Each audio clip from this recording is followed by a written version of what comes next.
Ben Briscoe with that report. Brittany joins us now. And Brittany, we were talking about with this storm that's approaching, we're talking about ice and sleet being the biggest factors. Yes, if we see any snow here in Charlotte, Lisa, it is not going to be straight snow. It is going to be snow mixing in with sleet and ice that already exists. So unfortunately, the winter wonderland that you hope for when we talk about winter weather in Charlotte is not going to happen. If you need snow and you want pure snow, you have to head to areas north like the mountains and even higher than that. Our team is encouraging folks to essentially be in their safe place and hunker down all weekend, beginning Saturday afternoon, as that's when impacts are going to start to begin. That's where we start to see medium winter weather impacts due to travel. This is going to be high to extreme by the time we get our maps closer to Sunday and then again on Monday. So again, I would say if I could assign an exact time right now, by about 4 p.m. Saturday, you should be essentially in your safe place. Again, preparing for the potential to lose power, have something to eat, have power banks backed up, have other ways to get information such as a NOAA weather radio,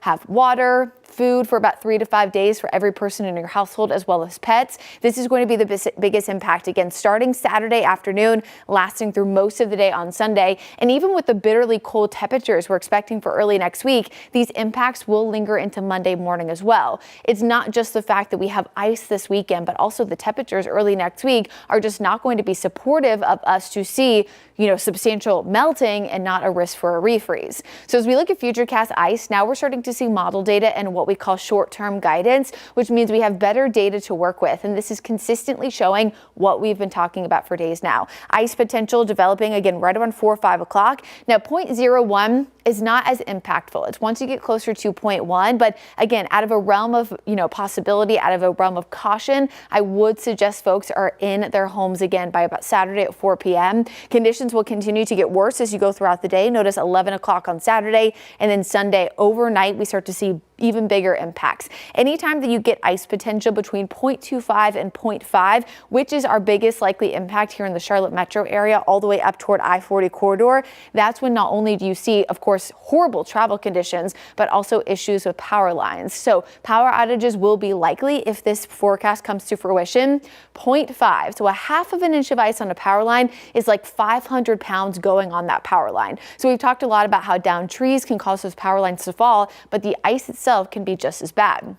Also, the widespread nature of this winter storm is also going to cause some issues. Notice we have winter storm watches in effect from New Mexico all the way to portions of the New England states. So oftentimes we pull resources, from other states, of course, things like that. That potentially, at this point, could be impacted just due to the widespread nature of this event. Now, today, we've started to see a few areas of light rain pushing through the metro. I just want folks to know that this has nothing to do with what we're going to see the next few days. Expect spotty rain today. Temperatures pretty mild in the 50s. As we go throughout the afternoon, again, you can see those chances for rain kind of continue off and on. So again, today, tomorrow doesn't look bad. You can see a few little spritz here as we look at futurecast, but notice by Friday night, we start to see a bit of a break, and then Saturday, that's the day that if you haven't already prepared, you got to do so in the morning. Because again, 4 or 5 o'clock, starting to see snow in the mountains. There's that ice I showed you there with the futurecast ice accumulation.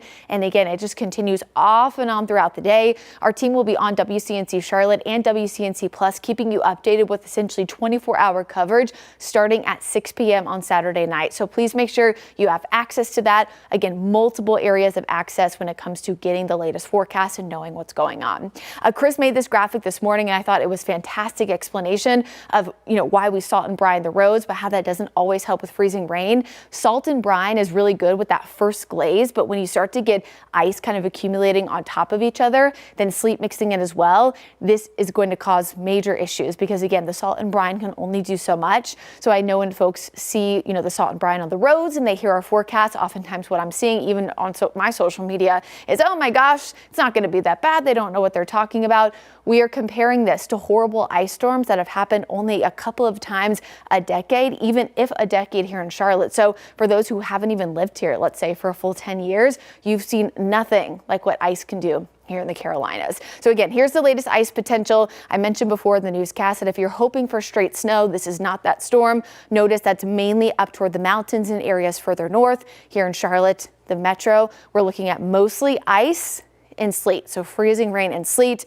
And again, bigger impacts pretty much between that I-40 corridor and down toward Mecklenburg County. A lot of people who live in the Charlotte area live in that corridor between Met County, York County, Union County, Gaston County, Cabarrus, Catawba County, and this is going to be a big impact. So here's your Jerry Hunt Supercenter 7-day forecast. This again is why we want folks to stay weather alert Saturday, Sunday, and early Monday. We'll also be keeping a very close eye on those cold temperatures Monday afternoon. Again, you can see temps not getting out of the mid-30s. Tuesday morning, also watching very closely for potential long-term impacts as low temperatures could be some of the coldest we've seen in years. A few isolated spots Tuesday morning. It is possible could have low temperatures in the single digits.